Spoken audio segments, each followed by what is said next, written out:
L'argent ne fait pas le bonheur, mais on est tout de même bien content d'en avoir. Pognon, pognon, pognon, pognon, pognon, j'entends parler que de ça tous les jours. Tout le monde a une Rolex, hein. Si à 50 ans on n'a pas une Rolex, on a quand même renté sa vie. 2500 pièces d'or. Mais vous voulez que je trouve 2500 pièces d'or dans le cul d'une vache?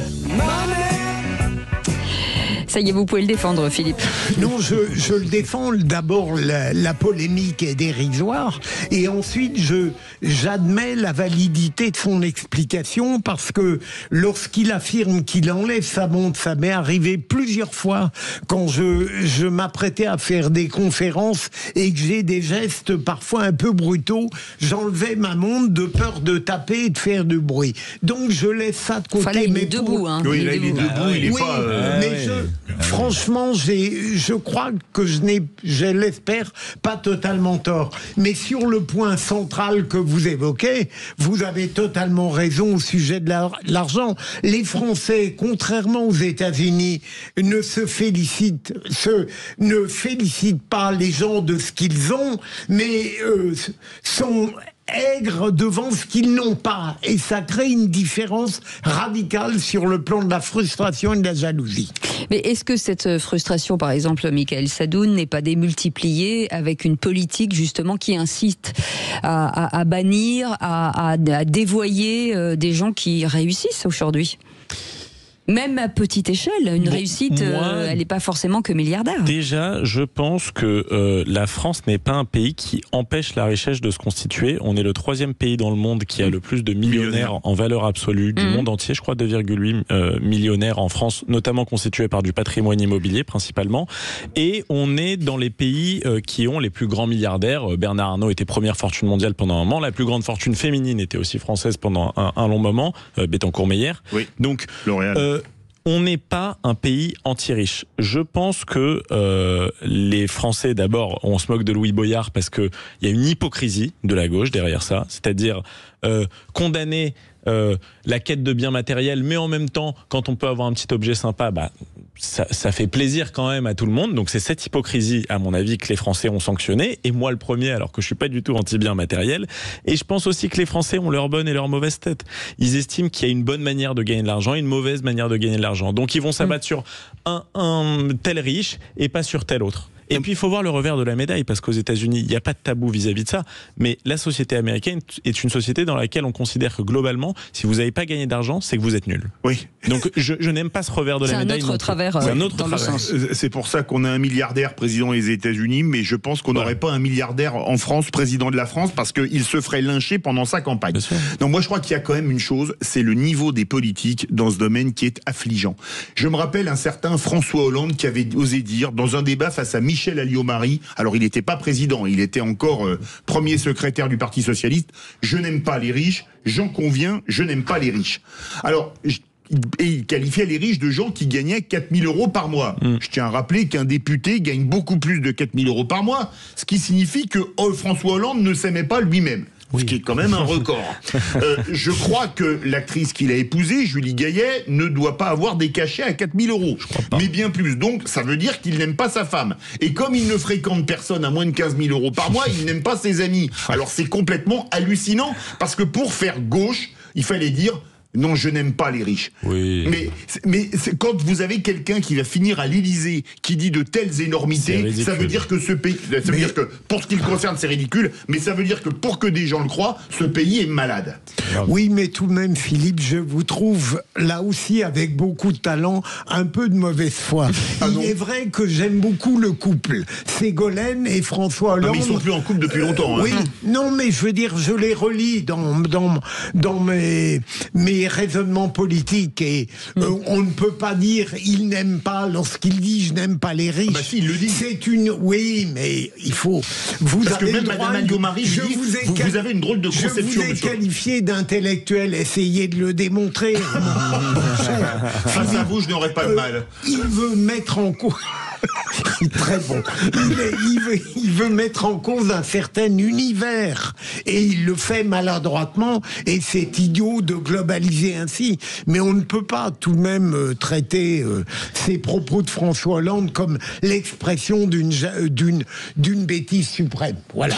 Mais je rebondis sur ce que disait Louis Boyard. Il disait, enfin visiblement il a mis un blouson Tony Hilfiger qui est pas non plus une marque voilà.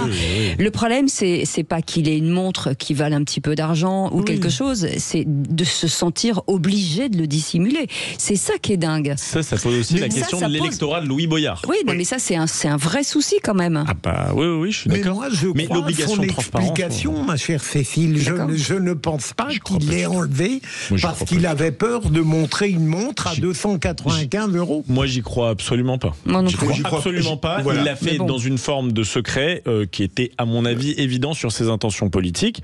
Ça pose une question, je le redis, pas sur les Français en général, mais sur l'électorat de Louis Boyard, ou en tout cas ce que Louis Boyard pense de son électorat, ce qui est un petit peu autre chose. Mais si tu veux, il y a une question aussi dans tout ça, à partir de quand commence l'indécence? C'est-à-dire qu'une montre à 300 €, lui, il estime que c'est rien pour certaines personnes, c'est énorme une montre à 300 €.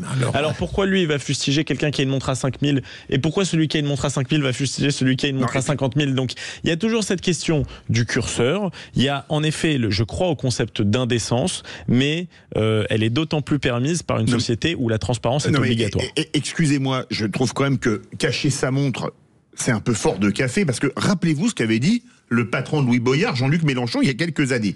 Il s'était fait égratigner parce qu'il voyageait en business en avion. Et il avait dit, à mon âge, je voyage en qu'en business, et grosso modo, allez vous faire voir. Mais moi je dis qu'il avait raison. S'il a les moyens de se payer la business, tant mieux pour lui. Par contre, après, quand on a un patrimoine comme le sien, on évite de cracher sur les riches. Mais moi, qui parte en vacances au Club Med, qui me prenne même des jets privés s'il en a envie, sauf si après il fait la leçon sur le réchauffement climatique, qu'il faut faire la transition énergétique, etc., grand bien lui fasse. Mais je ne supporte plus ce pays, la France, où on réussir, c'est tabou, réussir, c'est scandaleux. Non, mais l'ambivalence, c'est de mépriser l'argent et de le vouloir à tout prix. Voilà, c'est ça l'ambivalence, en fait. On a tous envie d'être riche à millions, mais d'un autre côté, on aime l'argent, mais quand il est sur notre compte, en fait. Vous savez, l'excellente présentation de Maxime tout à l'heure me rappelle un mot d'un humoriste au 19e siècle. Il entend lors d'un dîner une milliardaire qui dit « c'est terrible d'avoir de l'argent », il lui dit « mais rendez-le ». Mais est-ce que c'est la définition d'un mensonge social, de ces attitudes? Ouais, je crois qu'il y a aussi une grosse inculture économique des Français. Par exemple, quand on entend la semaine dernière que Bernard Arnault a gagné 19 milliards en une journée, et que des élus socialistes qu'on croit quand même un minimum de QI quand même, qui disent tout le monde ne le croit pas. Mais il faudrait taxer à 2% cette richesse qui a gagné, et que les Français, moi je pense que certains le comprennent, mais pas tous, ils comprennent pas que ces 19 milliards qu'il a gagnés, il peut les perdre le lendemain en fait. Parce il peut même en perdre le double le lendemain. Il peut même en perdre le double le lendemain. C'est du stock et pas du flux. Voilà, donc ça s'appelle une plus-value latente, c'est simplement qu'il y a des actions, elles sont montées un jour, elles peuvent baisser du double le lendemain. Mais quand les gens ne comprennent pas ça, tu te dis mais comment ils peuvent avoir une compréhension normale de la richesse, de la pauvreté, des mécanismes économiques? Ils n'ont pas la base. C'est pas que les gens ne comprennent pas, c'est qu'on ne peut pas tout savoir. Donc normalement, on devrait avoir foi en la politique et en ceux qui on devrait. En tout cas, peut-être on devrait.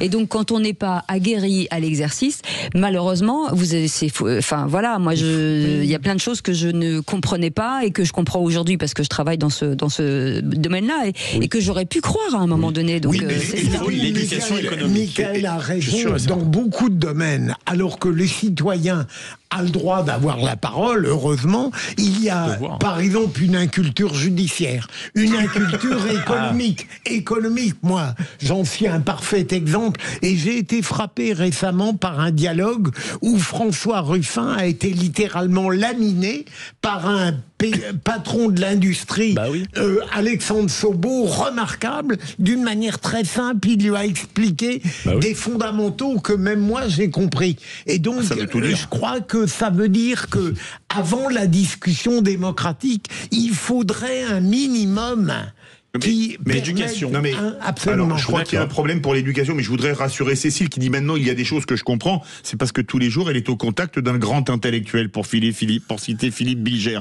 Je n'ai pas dit qui c'était. C'est évident. Non, pour revenir sur l'éducation, vous dites à juste titre que les Français sont fâchés avec l'économie. Oui. Mais comme vous, j'ai pris des cours d'économie. Le problème, c'est que le biais par lequel on enseigne l'économie. Alors, je suis plus vieux que vous. Moi, à l'époque, le rideau de fer existait encore, et certains profs nous présentaient le modèle socialiste de l'autre côté du rideau de fer comme étant excellent parce qu'on était dans la. Ah ben, je plaisante pas, c'est vrai. Non, mais je parle pour moi. Non, parce que vous étiez pas né en 1989. Oui, et puis à HEC, il n'y avait pas beaucoup de marxistes, tu vois. Moi, c'était avant, et on nous disait grosso modo que la crise, certains profs, pas tous évidemment, que la crise qui frappait les pays occidentaux, c'était pas une crise mondiale, c'était la crise du monde capitaliste, parce que de l'autre côté du rideau de fer, il n'y avait pas de crise économique, parce que c'était un autre système, etc. Aujourd'hui, qu'on le veuille ou non, tous les pays qui ont quitté le rideau de fer, il n'y en a aucun qui a voulu revenir dans le communisme, qu'on le veuille ou non, jusqu'à preuve du contraire. Et il y a le biais de l'enseignement, de la manière dont l'économie est enseignée en France, qui est un vrai problème. D'ailleurs, tu as raison de dire que c'est drôle, nos grands intellectuels, nos grands économistes à l'échelle mondiale, si on excepte Philippe Aghion, là, qui a pris le prix Nobel de l'économie récemment, en général, sont des socialistes. Thomas Piketty ou Esther Duflo, etc. Duflo, bien sûr. C'est des socialistes, des marxistes même. Oui. Philippe Aghion fait un peu exception à ça. Il a eu des considérations politiques, moi, qui me plaisent pas du tout, mais c'est plutôt un mec de l'école libérale. Enfin, excusez-moi, quand on a conseillé François Hollande et Emmanuel Macron, quand on voit leur bilan en économie et qu'on a un prix Nobel d'économie, je me pose quelques questions sur le prix Nobel. Mais Philippe Bilger va encore dire que je suis médisant. Qu'il n'a pas été suivi. Non, mais Philippe Aghion, moi, j'ai reçu son enseignement à HEC, je peux dire que c'était ce qu'on appelle un turbo-libéral. Je veux dire, lui, il est pour déréglementer l'économie, il est pour l'innovation. En veux-tu, en voilà. En veux-tu, en voilà. Non, c'est pas du tout un socialiste. Oui, pourtant, il a conseillé Hollande et Macron. Après, ça, c'est le rôle du politique de prendre les décisions. Si Philippe Aghion était président de la République, on pourrait en discuter, mais... Oui, il faudrait remettre un peu de simplicité, en tout cas, dans tous ces débats, et arrêter de monter les uns contre les autres. Ce serait déjà une bonne chose. C'est très binaire, ce que je dis, mais ça me paraît l'évidence. Le vrai problème de la France, c'est que l'employé déteste le patron et le patron méprise l'employé. Mais en écoutant des personnalités comme Ruffin, qui parlent toujours d'oligarchie, enfin, ça, ce sont des mots qui choquent, enfin, et en tout cas, et qui frappent et qui divise forcément. On n'est pas dans la vérité, on est bien d'accord. Ah oui, totalement. Voilà. On n'est pas dans la vérité. D'ailleurs, s'il y avait une oligarchie en France, je crois que les impôts seraient pas aussi élevés. Non, mais je vous prends un exemple que je prenais pendant la pause. Le jour où Zidane a signé au Real Madrid, à l'époque c'était encore la pesette et le franc. J'étais à Barcelone, j'étais en déplacement en Espagne, en Barcelone. Elle est longue, Madrid. votre histoire, non, elle est très courte. C'est pas le grand amour. Et il avait signé pour un salaire de mémoire de 25 millions de pesettes par semaine, c'est-à-dire 1 million de francs, 150 000 € aujourd'hui. Ça va. En Espagne, tout le monde était super content. Je suis revenu en France. Ouais, le salaire des footeux. Non, mais c'était pour la pub. Et vous, les auditeurs n'ont pas entendu. Et ça, en Espagne, tout le monde était content qu'un footballeur gagne beaucoup d'argent. En France, tout le monde crie au scandale. Et ça, moi, j'avais trouvé ça quand même dingue. Vous êtes binaire, Philippe. C'est fabuleux. Quand il a une idée, elle est recyclée. Ah bah oui, et il la répète. Non, parce que c'était pour les auditeurs. Je vous l'ai dit à vous. Vous êtes vraiment doué. Là, par exemple, dans un instant, on va envoyer la pub. Et ben, il va vous le redire. Il y aura une troisième fois. Je vais vous la raconter, ce qui s'est passé. Allez, on vous remercie beaucoup. Merci beaucoup, Philippe Bilger. C'est déjà fini. C'est déjà fini. Merci, Mickaël Sadoun. Merci beaucoup. Vous pouvez rester parce que dans un instant, on va parler d'un sujet qui me passionne. C'est une vraie révolution, c'est celle du vin sans alcool. Oula, voilà. Tiens, c'est hyper intéressant. Quel est l'intérêt, parce qu'il ne faut pas faire la promotion, bien évidemment, c'est dangereux. Non, mais c'est vin sans alcool avec des goûts qui sont très. Vous en avez déjà goûté? Non, je n'ai pas. C'est pour avoir le goût sans le mauvais effet. J'attends cette émission, moi qui ne bois pas d'alcool. Enfin, je vais peut-être avoir. C'est du vin blanc, ça. Vous écoutez ce que je dis ou pas? Oui, ça vous a chauffé ce sujet. Non, ça vous intéresse pas. On boit vos paroles. Eh bien, écoutez, très bien, mais ne soyez pas sous. Allez, vous restez avec nous. On revient dans un instant. C'est un marché incroyable et avec des personnalités qu'on a envie d'entendre. À tout de suite. Sud Radio, votre attention est notre plus belle récompense. Merci de nous écouter sur Sud Radio. Non, c'est normal, parce que vous êtes une radio sympa, diversifiée et tout, donc c'est très bien. Sud Radio, parlons vrai.